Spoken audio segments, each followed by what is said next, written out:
Libera a tua unção de milagres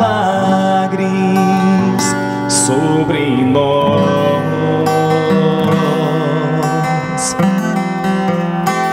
Queremos ver sinais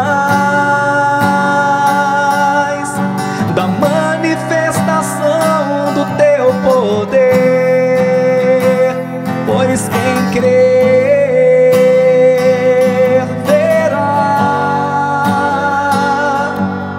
a glória do Senhor acontecer.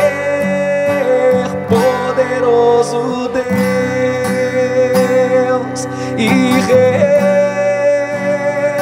libera a tua unção de cura neste lugar. Poderoso Deus e Rei, libera a tua unção de cura neste lugar. Sopra, Espírito de Deus, sobre o clamor da igreja. Libera a tua unção de milagres sobre nós.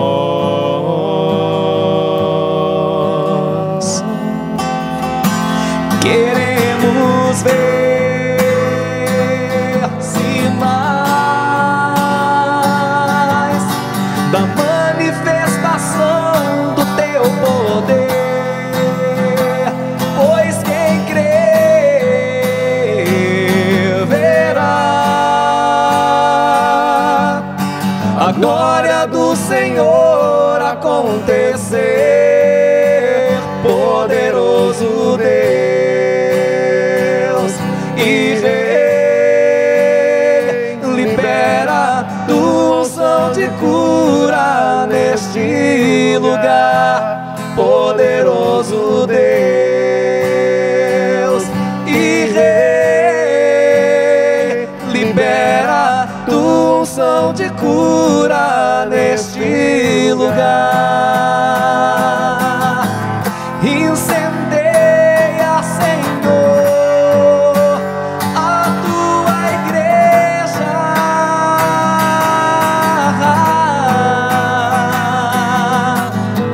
Incendeia, Senhor, a tua igreja.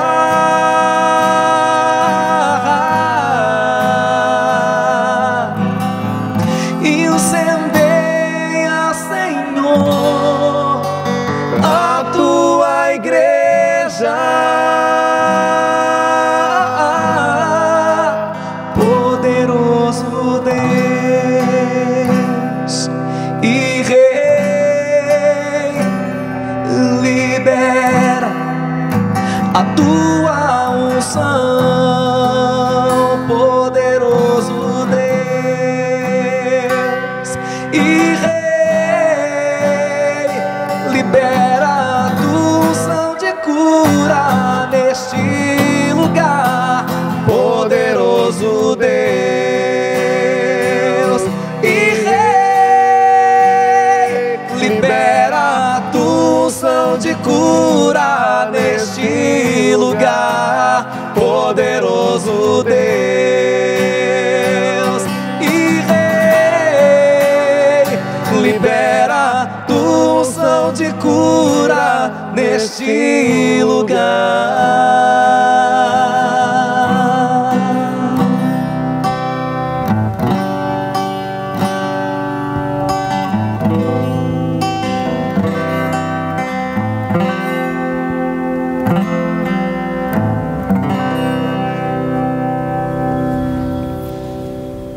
E é com muita alegria que nós começamos mais um programa inédito, Coisas da Vida. Eu peço licença para entrar na tua casa, para que você conceda a mim hoje mais um espacinho para a gente conversar um pouquinho sobre essa arte tão difícil que é a arte do bem viver.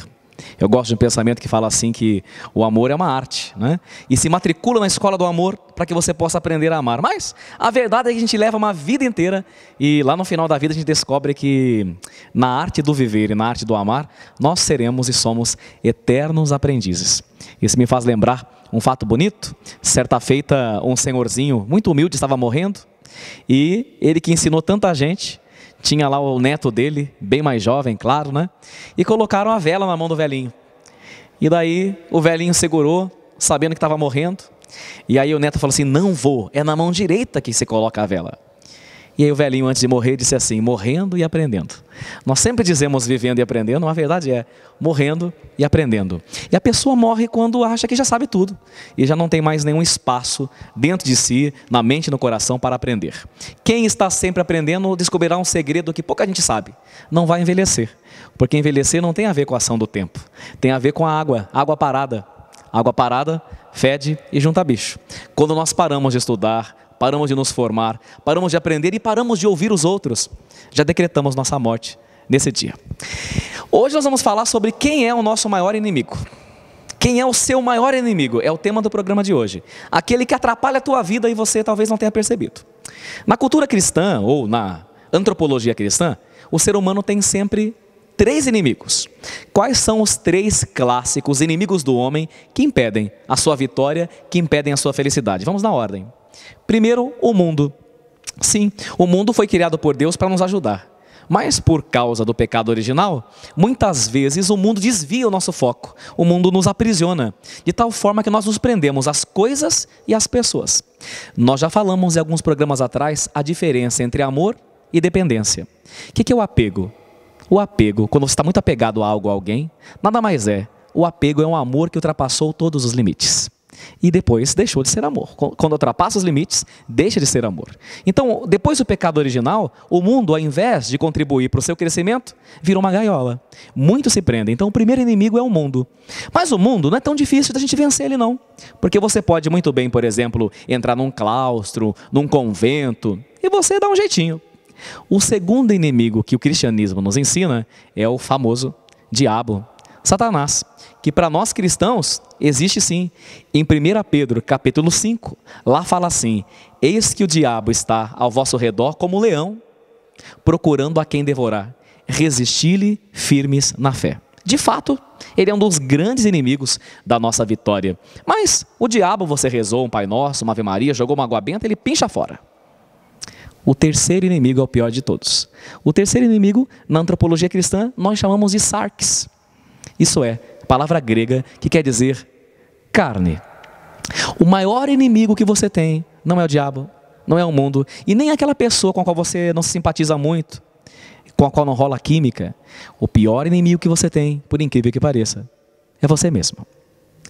Quando você mesmo deixa de acreditar nos potenciais que Deus te deu, nos talentos que Ele te deu, quando você mesmo subjuga-se e diz que você não é capaz, você já assinou o seu decreto de derrota.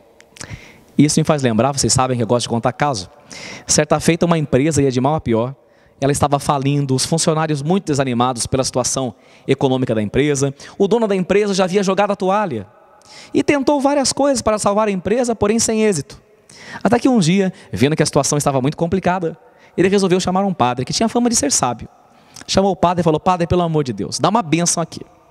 O padre falou, ok, mas antes, deixa eu conversar com alguns funcionários, conversar um pouquinho com você para ver como você está. E o padre começou a perceber que, digamos assim, o problema era bem mais assim, escondido do que parecia. Ele achava que tinha uma praga, uma maldição naquele lugar. Como tem muita gente que tem uma praga e uma maldição na própria vida, na própria saúde, no próprio relacionamento, e por isso não vai para frente. Então o padre falou assim, olha, eu vou abençoar como você pediu, mas eu gostaria de fazer uma espécie de uma dinâmica com o seu povo, você me permite? Ah, tá bom, padre, estou fechando a empresa mesmo, o que vier agora é lucro. E o padre falou, então ok, me dá um tempo, deixa eu fazer aquilo que eu desejo e garanto que a sua empresa vai melhorar 100%. Aí ele falou, mas o senhor acha que a empresa não vai à falência? Eu estou fechando.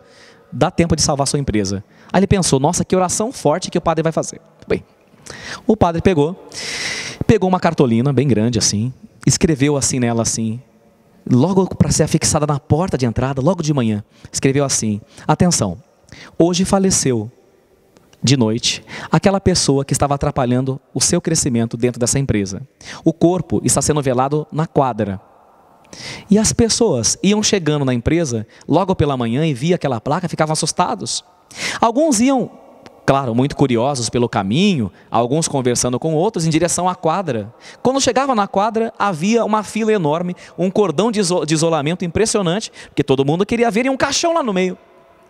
E por incrível que pareça, as pessoas chegavam no caixão, olhavam o caixão e saíam um pouco constrangidas e iam para suas baias, seus gabinetes, trabalhar. Alguns diziam assim: nossa, que judiação, morreu alguma pessoa que trabalhava aqui, mas a empresa era tão grande, mais de 5.000 funcionários, você imagina. Imagina o cordão de isolamento que foi colocado e a ordem para que todos pudessem participar do velório. Então alguns diziam: puxa, que dó. Outros, um pouquinho mais assim, maquiavélicos, falavam até que enfim morreu aquele que estava atazanando essa empresa e levando a nossa empresa na macumbaria. Que bom que morreu, morreu nosso inimigo, ainda bem, foi tarde. Outros diziam assim: bem, antes ele do que eu.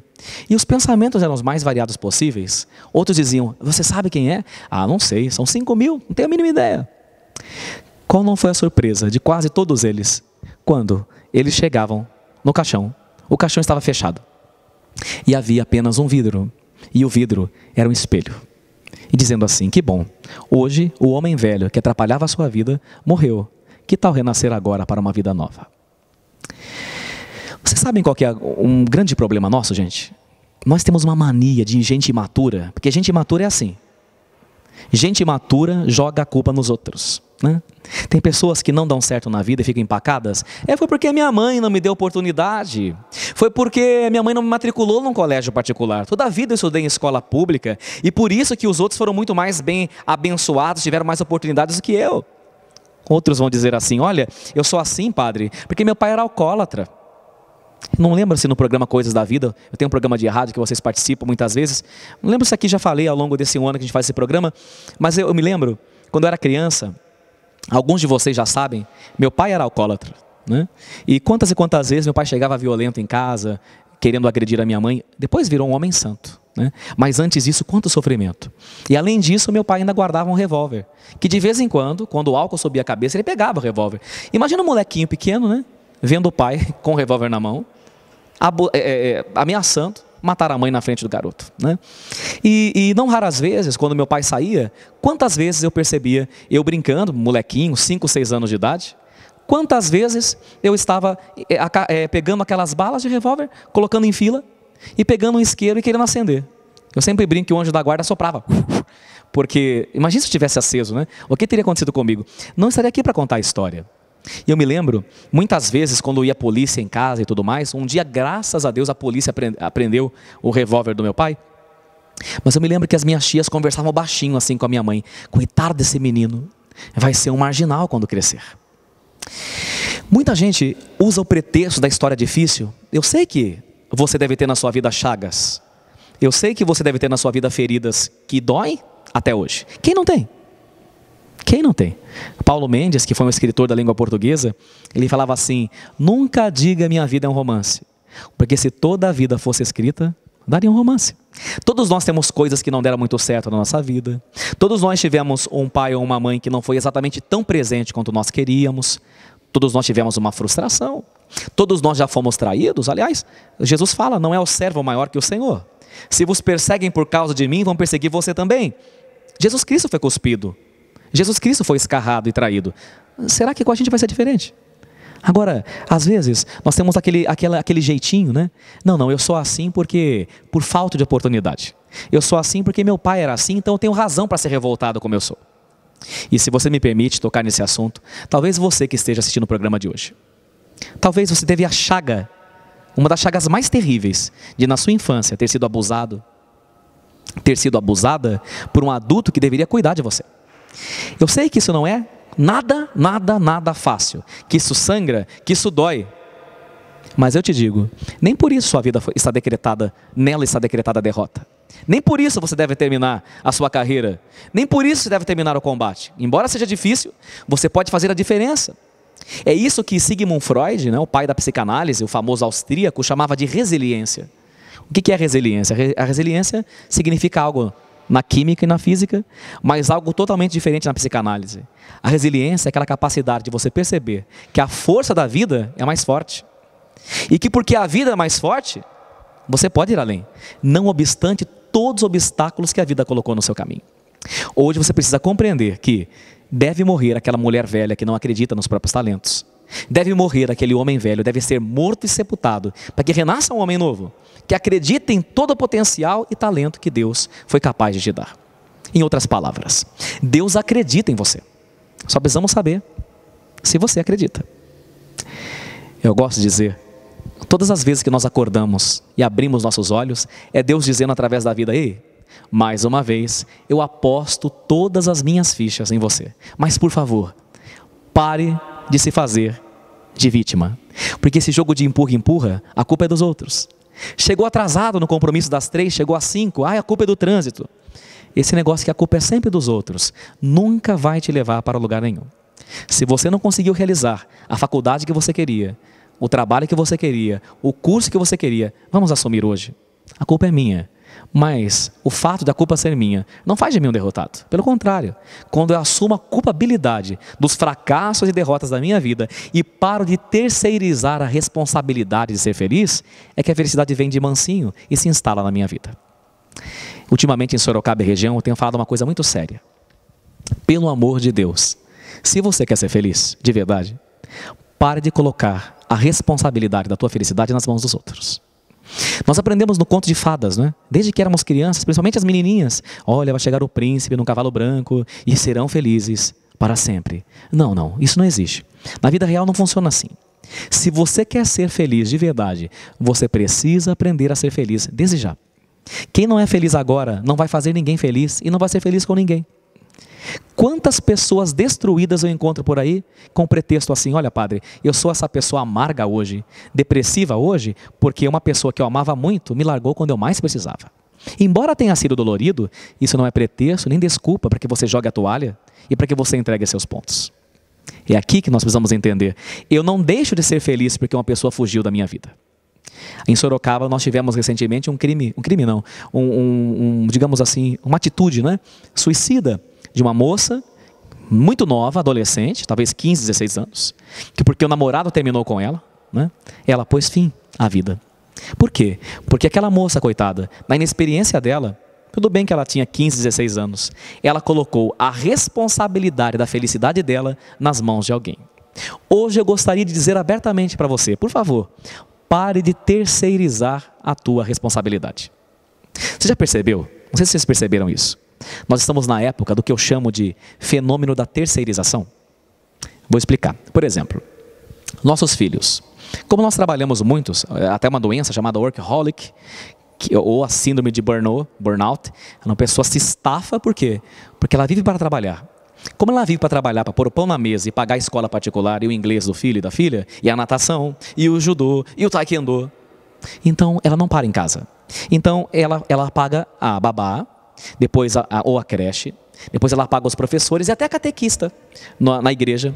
Os filhos são terceirizados. E a gente fala boa noite no domingo, antes de dormir. Quando nossos filhos cometem uma coisa assustadora, um ato assustador, a gente fala aquela frase assim: não conheço mais meu filho. Na verdade, nunca conheceu, porque você não conviveu com ele. A mesma coisa, hoje de manhã eu passei o dia visitando clínicas de idosos aqui em Sorocaba, né? Fofinhos os velhinhos, mas grande parte deles abandonados. Por quê? Como diz o Papa Francisco, nós terceirizamos nossas crianças e nós terceirizamos nossos idosos. Porque dão trabalho, então a gente deixa numa clínica e eu pago.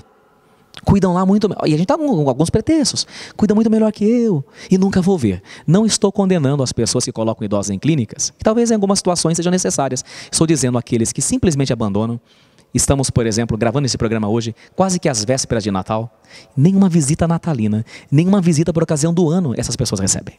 Isso é simplesmente inadmissível quando nós achamos que amar é assinar um cheque, um talão, e entregar para a pessoa: está aqui, para você suprir a sua necessidade. Nós terceirizamos as crianças, nós terceirizamos os idosos e, pasme você, nós terceirizamos também a responsabilidade de ser feliz. É muito cômodo, é você que tem que fazer, você que tem que me fazer feliz. Se você sumiu da minha vida, eu não sou feliz, a culpa é tua. Não. A culpa da sua infelicidade só é tua, porque o grande inimigo que você tem, ou aliado, é você mesmo. E aqui, nós precisamos entender que os obstáculos que aparecem em nossa vida, por que eles aparecem? Não são colocados para que nós caiamos. Os obstáculos têm uma graça de Deus muito grande, porque os obstáculos ajudam a gente a desenvolver os talentos e potenciais que Deus nos deu. William Shakespeare, grande literato da língua inglesa, ele dizia assim, né? Vide as corridas dos cavalos. E observando os hipódromos, William Shakespeare dizia assim, os obstáculos nas corridas dos cavalos não são colocados para que eles caiam, mas para que eles se superem. E Shakespeare dizia, na vida acontece a mesma coisa. Repare, quando você tem uma grande missão na tua vida, qual é a primeira coisa que aparece? Obstáculo. Primeiro, uma coisa difícil de fazer, por exemplo, nossa, eu gostaria muito de morar na França, e você consegue morar na França, mas para morar na França, o primeiro obstáculo? O idioma. Você vai ter que aprender uma nova língua. E em princípio é muito complicado. Aprender os verbos franceses, aprender a gramática francesa, é complicado, mas depois que você aprende, aquele obstáculo se transforma para você em uma bênção. A mesma coisa acontece quando nós entramos numa nova área, numa área que a gente nem sabe como funciona. No começo nós temos resistência ao novo. É aquilo que Caetano cantava, né, na sua música, é que Narciso acha velho o que ainda não é espelho. Narciso acha velho o que não é espelho. Quer dizer, tudo aquilo que é novo nos incomoda porque nos desestabiliza, nos tira da zona de conforto. Mas sem sair da zona de conforto, você não cresce. Por isso que eu gosto daquela metáfora que diz assim, tinha um rei muito sábio, e ele queria educar os seus súditos, era um rei muito inteligente, ele queria educar os seus súditos de tal forma que eles aprendessem que os obstáculos foram feitos para serem encarados e que uma pátria, um reino, uma nação, não vai para frente quando as pessoas evitam contornos, evitam obstáculos e fazem de conta que eles não existem, colocando uma pedra em cima do assunto. Colocar uma pedra em cima do assunto não resolve. O bicho volta ainda mais feio porque ele cresce debaixo da pedra. E depois, quando ele cresce e joga a pedra para cima, faz a sua vida uma bagunça. Nunca venha com essa de colocar pedra em cima do assunto que não resolve. Você tem que encarar. Então, esse rei chamou um soldado de confiança e ele pediu que o soldado lhe ajudasse a carregar uma pedra grande, consideravelmente grande, e colocou essa pedra bem no trilho principal de acesso ao seu reinado. De forma que seus súditos teriam de passar por ali e encontrariam uma dificuldade porque a pedra estava no meio do caminho, sobretudo se tivessem que socorrer ou carregar alguma coisa ou socorrer alguém. Lembra muito Carlos Drummond de Andrade, né? Havia uma pedra no meio do caminho. Nunca me esquecerei disso. Para todos os que vivem, haverá uma pedra no meio do caminho. E o rei colocou a pedra e se escondeu atrás da moita, juntamente com o soldado de confiança, porque ele queria saber qual seria o comportamento dos seus súditos. E aí, não demorou muito, veio um senhor com uma carroça cheia de maçãs, encontrou a pedra no caminho e falou assim, nossa, mas quem foi o jirico que teve a ideia de colocar uma pedra aqui, obstruindo a passagem principal? Como é que eu vou passar com a minha carroça? Olha que aperto, alguém tem que fazer alguma coisa. Reclamou, mas deu um jeito, espremeu, deixou a pedra lá e conseguiu passar com a sua carroça cheia de maçã. E o rei só observando, atrás da moita. Depois, não demorou muito, passou um soldado de confiança da corte real, passou lá com sua espada flamejante, se olhando no reflexo da espada bem polida, com um penacho colorido na cabeça, elegante, mas de tanto olhar para a espada, imaginando como seria o seu novo combate, não percebeu e tropeçou na pedra. Xingou tudo quanto é palavrão. Quem foi e colocou a pedra aqui? Alguém tem que fazer alguma coisa, que absurdo. Deu-lhe uma espadada na pedra, mas não fez muita coisa. Continuou o seu caminho. E assim, a maioria. Até que quase 6 da tarde, a dona Rosilene, que era a cozinheira da corte real, e naquele dia tinha tido um almoço muito de gala lá no reino, né? Então ela trabalhou igual uma camela. Trabalhou pra caramba, estava cansada, teve que limpar a cozinha, lavar todas as louças, esperar o último convidado sair. Imagine como que é esse serviço de cozinheira num lugar onde tem muita gente. Cansada que estava, a dona Rosilene passou pelo mesmo caminho, viu a pedra e pensou, puxa, já está escurecendo. Imagine, não tem iluminação. Imagine só quem foi passar aqui depois das 7 da noite, se não vê essa pedra, correndo, andando numa carroça, andando numa carruagem, que perigo. Mas eu sou mulher, estou cansada, trabalhei o dia inteiro, será que eu consigo? Como não tinha ninguém, olhou para o lado, ninguém para lhe dar ajuda, a estrada estava erma e claro, ela não sabia que o rei estava escondido atrás da moita. Dona Rosilene começou a fazer o último esforço do dia. como se não bastasse tudo que ela tinha feito, até conseguir deixar a pedra de canto e desobstruir a via. Quando ela fez isso, ela ficou tão assim, entretida com a ação boa que ela havia feito e tão feliz, porque a ação boa nos faz colocar a cabeça no travesseiro e dormir em paz, e ela não percebeu que debaixo da pedra tinha um segredo.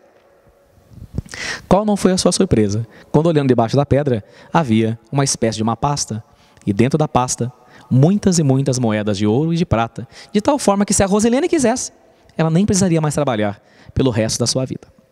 O rei saiu de trás da moita, felicitou a sua súdita e disse: quem dera que todos que morassem no meu reino pensassem assim, ao invés de fazer alguém precisa fazer alguma coisa, tomassem iniciativa e fizessem algo.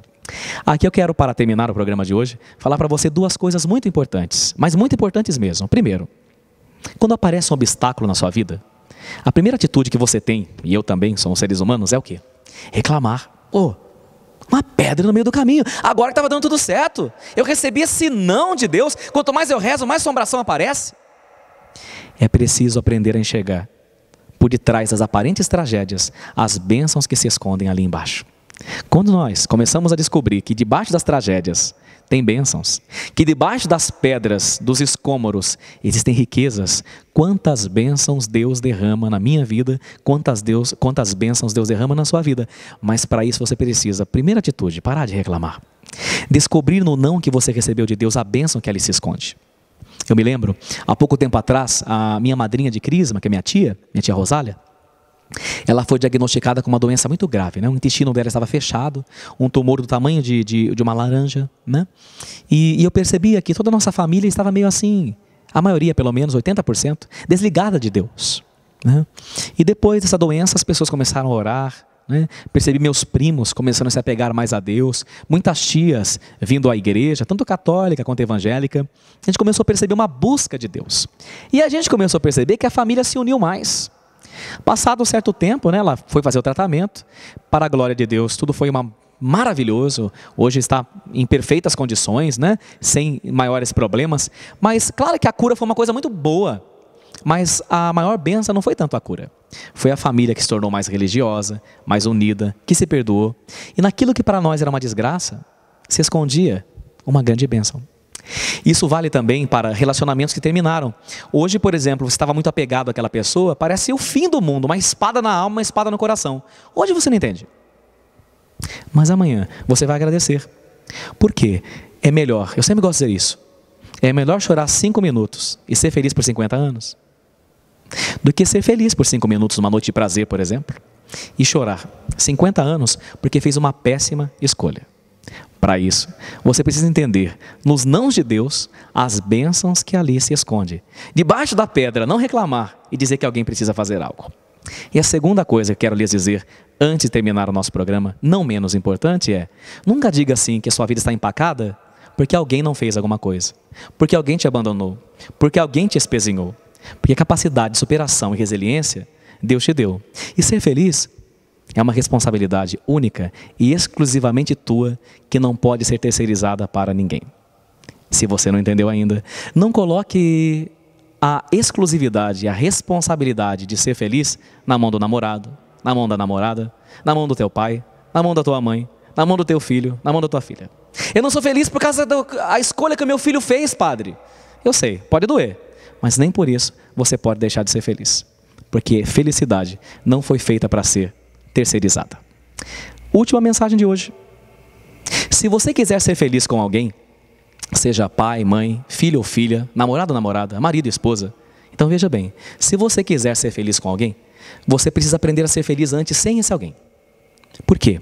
Porque daí estar com esse alguém será uma questão de opção e não de necessidade. Quando nós temos necessidade de estar com alguém para ser feliz, já colocamos uma algema na mão e uma corrente no pé. Não é possível ser feliz amarrado. O gostoso é quando alguém pousa do nosso lado porque escolheu pousar, embora tivesse a possibilidade de voar. Porque passarinho de asa cortada não é feliz e não voa. E pássaro em gaiola não canta, chora.